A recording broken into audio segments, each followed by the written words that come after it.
எல்லாருக்கும் வணக்கம். மீண்டும் மெய்ப்பொருள் காண்க தளத்திற்கு எல்லாரையும் நான் வரவேற்கிறேங்க. இன்னைக்கு இந்த மைக்ரோ ஃபினான்ஸ் செக்டரை பத்தி நம்ம பேசணும்னு சொல்லியிருந்தோங்க.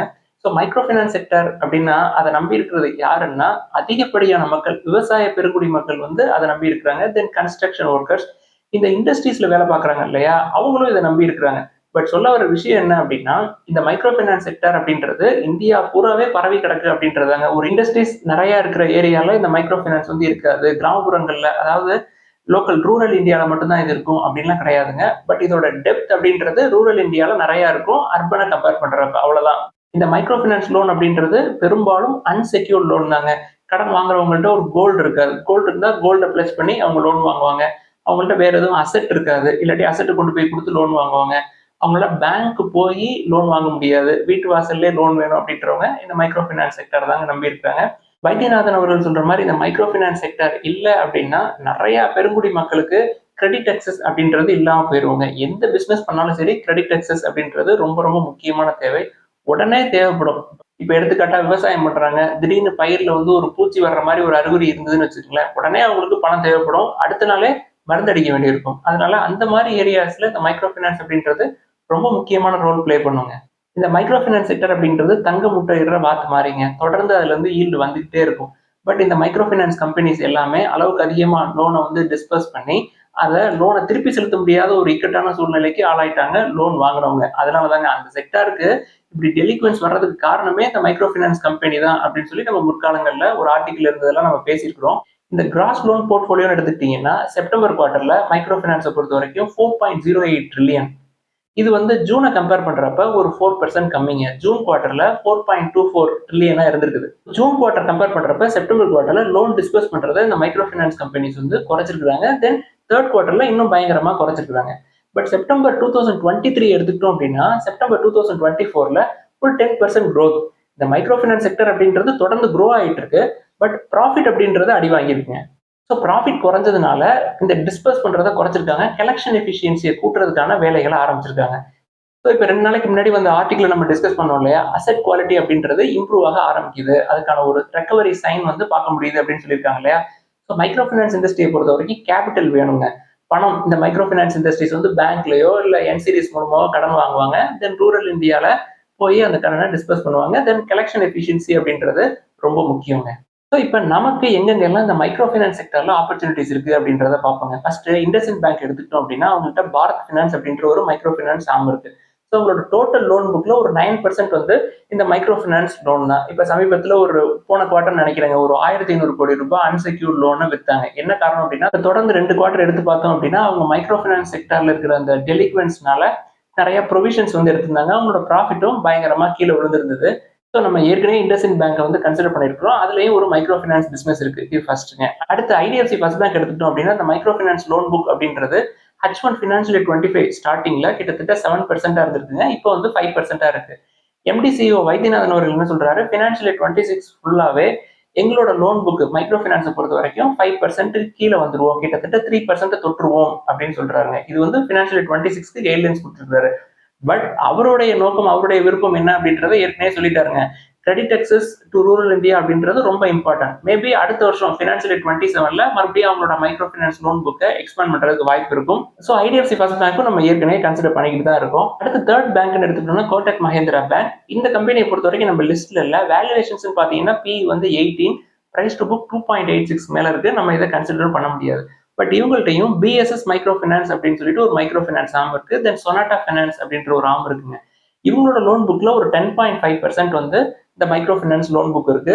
இவங்களோட மைக்ரோ ஃபினான்ஸ் ஆர்முக்கும் ப்ராஃபிட்ஸ் எல்லாம் குறைஞ்சிருக்கு. இவங்களும் வந்து ப்ரொவிஷன்ஸ் எடுத்துருக்காங்க. பட் இதை நம்ம கன்சிடர் பண்ண முடியாதுங்க. இப்போ நம்ம பார்த்த இந்த 3 பேங்க்குமே வந்து மைக்ரோ ஃபினான்ஸ் ஆர்ம் இருக்கு. ஸோ மைக்ரோ ஃபினான்ஸ்ல இருக்கிற அந்த தங்க முட்டை வந்து இவங்களுக்கும் கிடைக்கும். பட் எக்ஸ்போஷர் அப்படின்றது லெஸ் தென் 10% தான் மூணுக்குமே. இதுக்கு அடுத்து பார்க்க போறது எல்லாமே என்பிஎஸ் அதிகமா இருக்கு. ஒரு சில பேங்க் இருக்கு, தென் ஸ்மால் ஃபினான்ஸ் பேங்க் இருக்கு, தென் என்பிஎஃப்சிஸ் எல்லாத்தையுமே பார்ப்போம். ஸோ அந்த லிஸ்ட்ல ஆர்பிஎல் பேங்க் எடுத்துக்கிட்டீங்க அப்படின்னா பிரைஸ் டு ஏர்னிங்ஸ் 11ல இருக்கு, பிரைஸ் டு புக் 0.69ல இருக்குங்க. எஃப்ஐஐஸ் தொடர்ந்து வித்திருக்காங்க. அதாவது டிசம்பர் 2023 கம்பேர் பண்றப்ப 50% அவங்களோட ஹோல்டிங்ஸ் குறைஞ்சிருக்குங்க. 28%ல இருந்து கிட்டத்தட்ட 13% குறைஞ்சிருக்காங்க. இவங்களோட எக்ஸ்போசரும் 10% கம்மி தான், 7% தான். ஆனாலும் இவங்களோட ப்ராஃபிட்ஸ் பயங்கரமா குறைஞ்சிருக்கு. அடுத்து பந்தன் பேங்க் எடுத்துக்கிட்டோம்னா இந்த கம்பெனிக்கு மைக்ரோ ஃபினான்ஸ் எக்ஸ்போசர் அப்படின்றது 50%. இது வந்து ஒரு வருஷத்துக்கு முன்னாடி 61% இருந்திருக்கு. இப்போ பயங்கரமா குறைச்சிருக்காங்க. தென் 2019ல இவங்க ஒரு ஹவுசிங் ஃபினான்ஸ் கம்பெனியை அக்வயர் பண்ணியிருக்காங்க. எஃப்ஐஐஸ் தொடர்ந்து வித்திருக்காங்க. கடைசி ஒரு 4-5 குவார்டர் எடுத்துக்கிட்டோம்னா 34%லேருந்து இப்போ 23% வித்திருக்காங்க. ப்ராஃபிட்ல தான் இருக்கு கம்பெனி. பட் ரெடியூஸ் ஆயிருக்கு ப்ராஃபிட். என்பிஏ வந்து கூடியிருக்குங்க. பந்தன் பேங்கை பொறுத்த வரைக்கும் என்ன நல்ல விஷயம் அப்படின்னா எல்ஐசி இந்த கம்பெனியில் இன்வெஸ்ட் பண்ணியிருக்காங்க. தென் டாடா கேபிட்டல் இன்வெஸ்ட் பண்ணியிருக்காங்க. எஸ்பிஐ லைஃப் இன்சூரன்ஸ், தென் டாடா இன்சூரன்ஸ், ஹெச்டிஎஃப்சி லைஃப் இவங்க எல்லாருமே இந்த கம்பெனியில் இன்வெஸ்ட் பண்ணியிருக்காங்க. வேல்யூவேஷனும் நல்லா தான் இருக்கு. எக்ஸ்போசர் அப்படின்றது 50% மைக்ரோ ஃபினான்ஸ்ல. அடுத்து ஈக்விட்டா ஸ்மால் ஃபைனான்ஸ் பேங்க்னு எடுத்துக்கிட்டோம்னா இவங்களோட எக்ஸ்போசர் டு மைக்ரோ ஃபைனான்ஸ் அப்படின்றது 14% இருக்கு. பிரைஸ் டு ஏர்னிங்ஸ்னு பார்த்தீங்கன்னா 21 ரொம்ப ரொம்ப அதிகங்க. இது நம்மளுக்கு செட் ஆகாது. பிரைஸ் டு புக் 1.1 இருந்தாலும் ஏர்னிங்ஸ் வந்து ரொம்ப அதிகமா இருக்கு பிரைஸ் டு ஏர்னிங்ஸ். அதனால இதை நம்ம கன்சிடரே பண்ண முடியாது. அடுத்து உஜ்ஜீவன் ஸ்மால் ஃபைனான்ஸ் பேங்க் எடுத்துக்கோமே. கம்பெனியோட மைக்ரோ ஃபைனான்ஸ் எக்ஸ்போசர் அப்படின்றது கிட்டத்தட்ட 61%ங்க. Q3 ஃபினான்ஷியல் 25 வரைக்கும். இது வந்து ப்ரீவியஸ் குவார்டர்ல 70% வரைக்கும் இருந்திருக்கு. கம்பெனி வந்து ப்ராஃபிட்ஸ் குறைஞ்சிருக்கு. 300 கோடி ரூபாய் ப்ராஃபிட் பண்ணியிருந்திருக்காங்க டிசம்பர் 2023ல. தொடர்ந்து இந்த 4 குவார்டர் எடுத்துக்கிட்டோம் அப்படின்னா கிட்டத்தட்ட 110 கோடியா குறைஞ்சிருக்கு. எஃப்ஐஐஸ் இதுலயும் வித்திருக்காங்க பயங்கரமா. பிரைஸ் டு ஏர்னிங்ஸ் பாத்தீங்கன்னா 7.91 ஓகே. பிரைஸ் டு புக் 1.3 இருக்குங்க. இந்த கம்பெனியை பொறுத்த வரைக்கும் ப்ரொமோட்டர்ஸ் யார் அப்படின்னா உஜ்ஜீவன் ஃபினான்ஷியல் சர்வீசஸ் தான். இந்த ரெண்டையுமே மெர்ஜ் பண்ணிட்டாங்க ஒரு வருஷத்துக்கு முன்னாடி. கம்பெனியோட நெட் என்பி அப்படின்றது கூடியிருக்குங்க. அதாவது 0.17%லேருந்து 0.56% கூடியிருக்கு. என்ன காரணம் அப்படின்னா இந்த மைக்ரோ ஃபினான்ஸ் எக்ஸ்போஷர் தாங்க. கம்பெனியோட மார்க்கெட் கேப் எடுத்துக்கிட்டோம்னா ஒரு 7,500 கோடி ரூபாய் இருக்கும். ஒரு ஸ்மால் கேப் கம்பெனி தான். அடுத்து சூரியோதயா ஸ்மால் ஃபைனான்ஸ் பேங்க் எடுத்துக்கிட்டோம்னா இவங்களோட எக்ஸ்போஷர் அப்படின்றது 46%. இவங்களோட டோட்டல் லோன் புக்ல Q3 ஃபினான்ஷியல் 25ல பிரைஸ் டு புக் 0.65 ஒன்று கீழே தான் இருக்கு. பி வந்து 5.88 இன்னும் ப்ராஃபிட் பண்றாங்க. கேபிட்டல் அடிக்வசி ரேஷன் பார்த்தோம்னா ரொம்ப ரொம்ப ஸ்ட்ராங்கா இருக்கு. 28ல இருக்கு. ப்ரமோட்டர்ஸ் வந்து ஷேர்ஸை பிளஸ் பண்ணி வச்சிருக்காங்க. ஒரு 7 பேர் இருக்காங்க. எல்லாம் ஒன்னா சேர்ந்து ப்ரமோட்டர் குரூப்பா இருக்கிறாங்க. இதுல கம்பெனியில சீஃபா இருக்கிறவர் வந்து கிட்டத்தட்ட 1.5 லட்சம் ஷேர் வாங்கியிருக்காரு. இந்த மார்ச் 15ஆம் தேதி ஒரு 1.5 கோடி ரூபாய் செலவு பண்ணி. இது வந்து எனக்கு ஒரு நல்ல சைனா தெரியுதுங்க. அதாவது ஷேர் பிரைஸ் குறையுது, இன்னும் குறைஞ்சிருமா அப்படின்னு விற்காம ப்ரமோட்டர்ஸ் ஒரு 1.5 கோடி ரூபாய் பணத்தை போட்டு ஷேர்ஸ் வாங்கியிருக்காங்க. அதுல ஒரு 2% ஸ்டேக் வந்து வாங்கியிருக்காரு. இந்த விஷயம் உண்மையிலே எனக்கு தனிப்பட்ட முறையில ரொம்ப பிடிச்ச விஷயமா இருக்குதுங்க. Q3 ஃபினான்ஷியல் 25 எடுத்துக்கிட்டோம்னா ப்ராஃபிட்ஸ் வந்து 41% பக்கமா குறைஞ்சிருக்கு. நெட் இன்ட்ரெஸ்ட் இன்கம் 9.8% ஏறி இருக்குங்க. மற்ற ஸ்மால் ஃபைனான்ஸ் பேங்க்ல இருக்கிற ப்ரெஷர் இதுக்கும் இருந்திருக்கு. என்ன அப்படின்னா என்பிஏ கிராஸ் என்பிஏ 3%லேருந்து 5.5% வரைக்கும் கூடியிருக்கு. வேல்யூவேஷன் ஓகே தான். அடுத்து ஈசாப் ஸ்மால் ஃபைனான்ஸ் பேங்க் எடுத்துக்கிட்டோம் அப்படின்னா இவங்களோட மைக்ரோ ஃபைனான்ஸ் எக்ஸ்போசர் அப்படின்றது 69% இருக்கு. லாஸ்ட் 2 குவார்டர் கம்பெனி வந்து ப்ராஃபிட் பண்ணல. பிபி பிரைஸ் டு புக்னா 0.60 இருக்கு. பிஇ கிடையாது. இதுல ஒரு நல்ல விஷயம் என்ன அப்படின்னா முத்தூட் ஃபினான்ஸ் இருக்கு இல்லையா, அந்த கோல்ட் ஃபினான்ஸ் கம்பெனி, அவங்க வந்து ஒரு 3.63% இந்த கம்பெனில வச்சிருக்காங்க. அதை மெயின்டைன் பண்றாங்க, விற்கல. கேபிட்டல் அடிக்வசி ரேஷியோ ஸ்ட்ராங்கா இருக்குங்க, 23ல இருக்கு. அடுத்து மணப்புரம் ஃபினான்ஸ், இந்த கம்பெனியை பத்தி நிறைய நம்ம பேசியிருக்கோம். இவங்கள்ட்ட ஆசீர்வாத் மைக்ரோ ஃபினான்ஸ் அப்படின்னு சொல்லிட்டு ஒரு ஆர்ம் இருக்கு. இவங்களோட மைக்ரோ ஃபினான்ஸ் லோன் புக் அப்படின்றது 20%லேருந்து 25% வரைக்கும் இருக்கும். சமீபத்தில் விபி நந்தகுமார் அவர்கள் இதை வந்து நாங்கள் 15% குறைப்போம், அதுக்கு கீழேயும் நாங்கள் குறைப்போம் இனி வரக்கூடிய காலங்களில் அப்படின்னு சொல்லியிருக்கிறாங்க. என்ன காரணம் அப்படின்னா இதுல வர்ற லாஸ், இவங்களுக்கு இந்த மைக்ரோ ஃபினான்ஸ் லாஸ்னாலேயே Q3யோட ரிசல்ட்ஸ் வந்து அடி வாங்கிருந்துச்சு மணப்புரம் ஃபினான்ஸை பொறுத்த வரைக்கும். பட் பெயின் கேபிட்டல் இப்போ உள்ள வர்றாங்க, கம்பெனியை ஃபர்தரா டெவலப் பண்ணுவாங்க, அவங்க பணத்தை கொண்டு வந்து கொட்டுவாங்க. மைக்ரோ ஃபினான்ஸ் செக்டரை பொறுத்த வரைக்கும் பணம் தாங்க ரொம்ப முக்கியம். கேபிட்டல் வந்துகிட்டே இருக்கணும் உள்ளார. அப்படி மட்டும் நல்ல கேபிட்டல் கொடுக்குற மாதிரி ஒரு ப்ரொமோட்டர் இருந்தாங்க அப்படின்னா கண்டிப்பா அந்த பிசினஸ் வந்து சக்சஸ் ஆயிடும். அடுத்து கிரெடிட் அக்சஸ், இந்த கம்பெனி எடுத்துக்கிட்டோம்னா வேல்யூவேஷன்ஸே ரொம்ப அதிகமா இருக்குங்க. பிரைஸ் டு புக் 2.34ல இருக்கு. பிஇ 18ல இருக்கு. 1 இயர்ல 30% குறைஞ்சிருந்தாலும் இப்பயும் அது ஓவர் வேல்யூடா இருக்கு. நம்ம இதை கன்சிடரே பண்ண முடியாதுங்க. அடுத்து முத்தூட் மைக்ரோஃபின் எடுத்துக்கிட்டோம்னா நல்ல வேல்யூவேஷன்ஸ்ல இருக்கு. பட் Q3 பொறுத்த வரைக்கும் கம்பெனியோட ப்ராஃபிட் 97% கீழே இறங்கி இருந்ததுங்க. பிரைஸ் டு புக்னு பார்த்தோம்னா 0.77ல இருக்கு. பிஇ 7.15ல இருக்குங்க. எஃப்ஐஎஸ் ஸ்ட்ராங்கா இன்னும் ஹோல்ட் பண்றாங்க, 25% பக்கமா வச்சிருக்காங்க. ப்ரொமோட்டர் யார் அப்படின்னா முத்தூட் ஃபின்காப் தான் இது ப்ரொமோட்டர், முத்தூட் குரூப். ஸோ நல்ல ப்ரொமோட்டர் தான். ப்ரொமோட்டர் ஹோல்டிங்ஸும் அப்படியே தாங்க இருக்கு, ஸ்டெடியா இருக்கு. அவங்க ஷேர்ஸ் எல்லாம் எதையும் விற்கல, பிளட்ஜ் பண்ணல. ஸோ இது வந்து நம்ம கன்சிடர் பண்ற ரேஞ்சில் தான் இருக்கு. அடுத்து ஃபியூஷன் ஃபினான்ஸ் எடுத்துக்கிட்டோம் அப்படின்னா பிரைஸ் டு ஏர்னிங்ஸ் இல்லை, பிரைஸ் டு புக் 0.90ல இருக்கு. ப்ரொமோட்டர்ஸ் வந்து ஷேர்ஸை பிளட்ஜ் பண்ணி வச்சிருக்காங்க. பிளஸ் எஃப்ஐயோட ஹோல்டிங்ஸ் அப்படின்றது ரொம்ப வீக்கா இருக்கு. அதனால இதுல பெருசா எனக்கு ஒன்றும் அட்ராக்டிவா தெரியலங்க. அடுத்து ஸ்பந்தனா ஸ்பூர்த்தி எடுத்துக்கோங்க. வேல்யூவேஷன்ஸ் பார்த்தா இதுக்கும் பிரைஸ் டு ஏர்னிங்ஸ் இல்லைங்க. கடைசி 2 குவார்டர் ப்ராஃபிட்ஸ் பண்ணல. குறிப்பா 3rd குவார்டர்ல நிறைய லாஸ் பண்ணியிருந்தாங்க. 400 கோடிக்கு பக்கமா லாஸ் பண்ணியிருந்தாங்க. அதனால பிஇ இல்ல. பிரைஸ் டு புக் அப்படின்னா 0.50 இருக்குங்க. நம்ம பார்த்ததுலேயே பிரைஸ் டு புக் இவ்வளவு கம்மியா இருக்கிறது ஸ்பந்தனா ஸ்பூர்த்திக்கு தான். எஃப்ஐஎஸ் இன்னுமே ஸ்ட்ராங்கான ஹேண்ட்ஸ்ல இருக்கிறாங்க. எஃப்ஐயோட ஹோல்டிங்ஸ் பாத்தீங்கன்னா 21% இருக்கு. எஃப்ஐஎஸ் வித்திருக்காங்க 27%ல இருந்து 21% இருக்கு. பட் குறிப்பா கோல்ட்மேன் சாக்ஸ்ன்னு எடுத்துக்கிட்டோம்னா 1.85% இருந்து தொடர்ந்து ஒவ்வொரு குவார்ட்டரும் அவங்களோட ஸ்டேக் இன்க்ரீஸ் பண்ணிக்கிட்டே இருக்காங்க. இப்போ 3.76% வச்சிருக்காங்க. இந்த கம்பெனியை பொறுத்த வரைக்கும் ப்ரொமோட்டர்ஸ் யார் அப்படின்னா கஞ்சன்ஜங்கா குரூப். அவங்க வந்து ஒரு 41% பக்கமா வச்சிருக்காங்க. தென் பத்மஜா காங்கி ரெட்டி அப்படின்றவங்க ஒரு 7% பக்கமா வச்சிருந்தாங்க. இப்போ அவங்க அந்த ஸ்டேக்கை வித்துருக்காங்க. அதாவது ப்ரொமோட்டர் குரூப்ல இருந்து வெளில வந்திருக்காங்க. பப்ளிக்ல அவங்களோட நேம் இருக்குங்க. 5% ஸ்டேக் வச்சிருக்காங்க. ஸோ அவங்களும் வந்து இந்த கம்பெனியோட ப்ரொமோட்டர் தான். நம்ம ஓவராலா பார்த்தோம் அப்படின்னா இந்த கம்பெனியோட ப்ரொமோட்டர் குரூப் ஷேர்ஸ் வந்து ஒரு 2% குறைஞ்சிருக்குங்க. தென் கெடாரா கேபிட்டல் ஒரு 7% ரிட்டைன் பண்றாங்க அப்படியே. இந்த ப்ரொமோட்டர் குரூப்பை பொறுத்த வரைக்கும் இந்த கெடாரா கேபிட்டல் பத்தி நமக்கு வந்து தெரிஞ்சுக்கணுங்க. இவங்க கிட்டத்தட்ட 28 டிஃபரெண்ட் கம்பெனிஸ்ல இவங்க இன்வெஸ்ட் பண்ணியிருக்காங்க. ஒரு பெரிய இன்வெஸ்ட்மெண்ட் ஃபிர்ம் மாதிரி தெரியுதுங்க. தொடர்ந்து அவங்க அமௌண்ட் போடுவாங்க அப்படின்னு நம்ம எதிர்பார்க்கலாம். என்னென்ன பிசினஸ் அப்படின்னா ஆவாஸ் ஃபினான்ஸ், அஜாஸ் concrete, AMI life science, ASG I hospital, AU small finance bank, Bill Forge, Vedant fashion, Vishal mega mart, Mahindra logistics இது மாதிரி 28 பிசினஸ்ல இன்வெஸ்ட் பண்ணியிருக்காங்க. அதனால அவங்களோட போர்ஷனை தொடர்ந்து ரீட்டைன் பண்ணுவாங்க அப்படின்னு நம்புறேன். ஸ்பந்தனா ஸ்பூர்த்தியும் நல்ல வேல்யூவேஷன்ல தான் இருக்கு. பிளஸ் நல்ல ப்ரொமோட்டரோட ஹேண்ட்ஸ்ல இருக்கு அப்படின்றது தெரியுதுங்க. அடுத்து நார்த்தன் ஆர்ட் கேபிட்டல் எடுத்துக்கிட்டோம்னா அவங்க ப்ரொமோட்டர்ஸ் யாரு, எவ்வளவு பெர்சன்ட் ஹோல்டிங் வச்சிருக்காங்க, என்ன அவங்க பிசினஸ் பண்றாங்க அப்படின்றதெல்லாம் கொஞ்சம் கண்டுபிடிக்கிறது கொஞ்சம் கஷ்டமா இருக்குங்க. ஆனா ரீசெண்டா போன வாரத்துல ஒரு செய்தி வந்துருந்துச்சு. ஒரு பெரிய இன்வெஸ்டர் ஆஷிஷ் தவான் அப்படின்னு சொல்லிட்டு 2.17% கம்பெனில ஸ்டேக் வாங்கியிருக்கதாகவும் அதனால ஷேர் பிரைஸ் ஏறினதாகவும் ஒரு நியூஸை பார்த்தேன். வேல்யூவேஷன்ஸ் ஓகே தான். பிரைஸ் டு புக் 0.93, பி வந்து 8.66ல இருக்கு. பட் ப்ரொமோட்டர் பத்தி எனக்கு சரியான விவரம் தெரியாதனால நான் இதை வந்து கண்டுக்க போறது இல்லை. அடுத்து எல்என்டி ஃபினான்ஸ் எடுத்துக்கிட்டோம்னா வேல்யூவேஷனே அதிகமா இருக்குங்க. பிரைஸ் டு புக் 1.5க்கு மேல இருக்கு, 1.60 இருக்கு. பிரைஸ் டு ஏர்னிங்ஸும் 15 இருக்கு. ஸோ இது வந்து நமக்கு சரி வராது. எஃப்ஐஐஸ் 50% குறைச்சிருக்காங்க. 10%லேருந்து 5.3% குறைச்சிருக்காங்க. அதே மாதிரி இந்தியா இன்ஃபோலைன் ஃபினான்ஸ் எடுத்துக்கிட்டோம்னாலும் வேல்யூவேஷன் ரொம்ப அதிகமா இருக்குங்க. பிஏ 25 கிட்ட இருக்கு. ஸோ ஃபினான்ஸ் செக்டரை பொறுத்த வரைக்கும் இதோட நல்ல வேல்யூவேஷன் நிறையா இருக்கு. ஸோ மைக்ரோ ஃபினான்ஸ் செக்டர்ல போகலாம் அப்படின்ற ஐடியா வந்ததுக்கு அப்புறம் இந்த கம்பெனிஸ்லாம் தான் நம்ம பார்த்து வச்சிருக்கோம். இது போக ஃபெட் ஃபினான்ஷியல் சர்வீசஸ்லாம் இருக்கு. அவங்க வந்து கோல்டு லோன் நிறையா கொடுக்குறாங்க.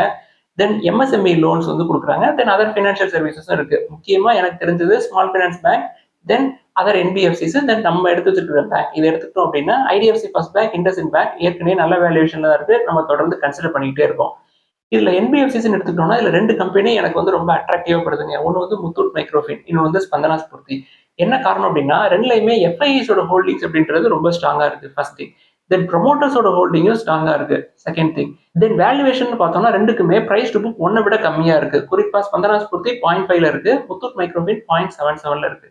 முத்தூட் மைக்ரோஃபின் ப்ராஃபிட் பண்ணிருக்காங்க. பட் 97% குறைஞ்சிருக்கு. பிஇ வந்து ஒரு 7.15ல இருக்கு. ஸ்பந்தனா ஸ்பூர்த்தி பெரிய லாஸ் பண்ணிருக்காங்க. 400 கோடிக்கு பக்கமா லாஸ் பண்ணிருக்காங்க.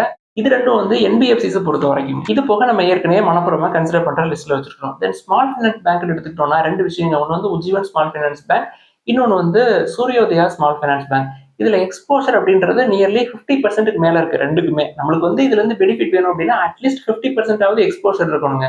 ஸோ இது ரெண்டுலையுமே நல்ல எக்ஸ்போஷர் இருக்கு. இதுல உஜ்ஜீவன் ஸ்மால் ஃபினான்ஸ் பேங்க் எடுத்துக்கிட்டோம் அப்படின்னா பிரைஸ் டு புக் 1.3க்கு மேல இருக்கு. பிஇ நல்லா இருந்தாலும் கூட. சூரியோதயா ஸ்மால் ஃபினான்ஸ் பேங்க் எடுத்துக்கிட்டோம்னா பிரைஸ் டு புக் 0.65 இருக்கு. பிஇ ஓகே தான், 5.88 இருக்கு. தென் சூரியோதயா ஸ்மால் ஃபினான்ஸ் பேங்க்ல ப்ரமோட்டர்ஸ் வந்து ஷேர்ஸை பிளஸ் பண்ணி வச்சிருக்காங்க. அது ஒரு விஷயம், ஒரு டிஸ்அட்வான்டேஜ் இருக்கு. அட்வான்டேஜ் எனக்கு பிடிச்ச விஷயம் என்னன்னா ஏற்கனவே சொன்ன மாதிரி ப்ரமோட்டர்ஸ் இந்த நிலைமையிலையும் ஒரு 1.5 லேக் ஷேர்ஸை வாங்கி ஒரு 2% கம்பெனில ஸ்டேக்கை இன்க்ரீஸ் பண்ணியிருக்காரு. இந்த ஒரு விஷயம் எனக்கு போதுமா படுதுங்க. ஸோ உஜ்ஜீவனை கம்பேர் பண்றப்ப சூரியோதயா ஸ்மால் ஃபினான்ஸ் பேங்க் நான் கன்சிடர் பண்றதுக்கு நல்லா இருக்கும் அப்படின்னு நம்புறேன். இதுல என்னன்னா சூரியோதயா ஸ்மால் ஃபினான்ஸ் பேங்கை கம்பேர் பண்றப்ப உஜ்ஜீவன் ஸ்மால் ஃபினான்ஸ் கம்பெனி அப்படின்றது கொஞ்சம் பெரிய கம்பெனிங்க. இது வந்து ஒரு 1200 கோடி ரூபாய் மார்க்கெட் கேப். அது வந்து ஒரு 7000 கோடி ரூபாய் மார்க்கெட் கேப். இருந்தாலும் எனக்கு அதை பத்தி கவலை இல்லை. ப்ரமோட்டர் இப்படி ஸ்டேக் இன்க்ரீஸ் பண்ணது எனக்கு உண்மையிலே ரொம்ப சந்தோஷமான செய்தியா இருக்கு. அவருக்கே கம்பெனியை வந்து டர்ன் அரவுண்ட் பண்ணிடுவோம் அப்படின்ற நம்பிக்கை இருந்தாதாங்க அவரோட பணத்தை மறுபடியும் கொண்டு போய் கம்பெனில போடுவாரு. அடுத்து நம்ம புதுசா பார்த்த 2 பேங்க் எடுத்துக்கிட்டோம். ஆர்பிஎல், பந்தன் பேங்க் அப்படின்னா ஆர்பிஎல்க்கு 7% தாங்க exposure to micro finance. Then Bandhan bank கிட்டத்தட்ட 50% எக்ஸ்போஷர் இருக்கு. ஸோ மைக்ரோ ஃபினான்ஸ்க்காக நம்ம வந்து போறோம் அப்படின்னா பந்தன் பேங்க் தேவையில்லை அப்படின்றது என்னுடைய கருத்துங்க. பட் எஃப்ஐஎஸோட ஹோல்டிங்ஸும் பந்தன் பேங்க்ல இப்பயும் ஸ்ட்ராங்கா இருக்கு. 34%ல இருந்து 23% குறைச்சிருக்காங்க. தென் அவங்களோட புதிய housing finance business then still profitable. But என்ன ஒரே ஒரு விஷயம்னா பிரைஸ் டு புக் 1.07 இருக்கு. இதுக்கு முன்னாடி நம்ம பார்த்தது எல்லாமே பிரைஸ் டு புக் 1ஓட கம்மியா இருந்துச்சு. பட் இந்த வேல்யூவேஷன் நல்ல வேல்யூவேஷன் தான். இப்போதைக்கு நான் வந்து மைக்ரோ ஃபினான்ஸ் சைடு உள்ள போகணும் அப்படின்னா ஏற்கனவே என்கிட்ட இண்டஸ்இண்ட் பேங்க், தென் ஐடிஎஃப்சி ஃபர்ஸ்ட் பேங்க் இருக்கு. தென் அது போக ஹையர் எக்ஸ்போஷர் உள்ள பேங்க் போகணும் அப்படின்னா பந்தன் பேங்க் நல்ல ஆப்பர்ச்சுனிட்டியா இருக்கும்னு நினைக்கிறேன். அடுத்து ஸ்மால் ஃபினான்ஸ் பேங்க் எடுத்துக்கிட்டோம்னா சூரியோதயா ஸ்மால் ஃபினான்ஸ் பேங்க் எனக்கு ஏற்ற மாதிரி இருக்கு. ப்ரமோட்டரோட இன்டெகிரிட்டியை வச்சு அவர் பண்ண வேலைப்பாடுகளை வச்சு நான் சொல்றேன். அடுத்து என்பிஎஃப்சிஸ்னா ஸ்பந்தனா ஸ்பூர்த்தி, முத்தூட் மைக்ரோஃபின் இது ரெண்டுமே நல்லா இருக்கிற மாதிரி தெரியுதுங்க. நான் சொன்ன ஆர்டர்ல மேல இருந்து வந்தீங்கன்னா கீழே வர வர ரிஸ்க் வந்து ரொம்ப ஜாஸ்திங்க. இப்ப IndusInd, IDFC first bank risk கம்மி. அதை விட பந்தன் பேங்க் இன்னும் ரிஸ்க் கூட. அதை விட Suryoday small finance bank risk அதிகம். தென் அதை விட முத்தூட் மைக்ரோஃபின், தென் ஸ்பந்தனா ஸ்பூர்த்தி ரிஸ்க் ரொம்ப ரொம்ப ரொம்ப அதிகம். ஸோ எவ்வளவு நம்ம ரிஸ்க் எடுக்கிறோமோ அதுக்கு ஏற்ற மாதிரி நம்மளுக்கு ரிட்டர்ன்ஸ் கிடைக்கலாம். அதாவது ப்ராஃபிட் பாசிட்டிவ் ரிட்டர்னும் கிடைக்கலாம், நெகட்டிவ் ரிட்டர்னும் கிடைக்கலாங்க இந்த மைக்ரோ ஃபினான்ஸ் செக்டரை பொறுத்த வரைக்கும். பட் ஒரு விஷயம் எனக்கு கன்ஃபார்மா புரிஞ்சு போச்சு. இந்த மைக்ரோ ஃபினான்ஸ் செக்டர் அப்படின்றது இந்தியாவோட growth-க்கு ரொம்ப ரொம்ப முக்கியம். தென் ரூரல் இந்தியால இன்னுமே இந்த மைக்ரோ ஃபினான்ஸை நம்பி தான் நிறைய பேர் இருக்காங்க அப்படின்றது தெளிவா நம்மளுக்கு புரியுதுங்க. ஸோ நீங்களும் இந்த கம்பெனியோட வேல்யூவேஷன்ஸ்லாம் பாருங்க. இந்த கம்பெனில இது போக வேற ஏதாவது டேட்டா உங்களுக்கு தெரிஞ்சது அப்படின்னா அதெல்லாம் கீழே எழுதுங்க. அதுக்கப்புறம் நீங்க 1, 2ன்னு கன்சிடர் பண்ண ஆரம்பிங்க. நீங்க பர்சனலா உங்களுக்கு எவ்வளவு ரிஸ்க் எடுக்கலாம் அப்படின்றத தெரிஞ்சுக்கிட்டு கன்சிடர் பண்ணுங்க. இந்த செக்டார்ல உள்ள ஸ்ட்ரெஸ் வந்து சரியாகிறதுக்கு இன்னொரு 10 மந்த்ஸ் டு 12 மந்த்ஸ்க்கு மேல ஆகலாம். அது வரைக்கும் பொறுமையா இருப்போம் அப்படின்னா தாங்க நம்ம வந்து கன்சிடர் பண்ணணும். இல்லாட்டி அந்த சைடு இப்பயும் போகக்கூடாது. ஸோ இந்த மைக்ரோ ஃபினான்ஸ் இண்டஸ்ட்ரி அப்படின்றது நம்ம ஹிந்து பத்திரிகையில ஏற்கனவே சொன்ன மாதிரி விழுற கத்தியை கையில பிடிக்கிற மாதிரி தான் ரிஸ்க் எடுக்கிறது. கன்சிடர் பண்ணணும் அப்படின்னு ஆசைப்பட்டீங்கன்னா ரொம்ப மினிஸ்கூல் குவான்டிட்டிஸ்ல கன்சிடர் பண்ணுங்க. ஏதாவது சந்தேகங்கள், கேள்விகள் இருந்தா எல்லாத்தையும் எழுதுங்க. நம்ம டிஸ்கஸ் பண்ணுவோம். எல்லாருக்கும் நன்றி.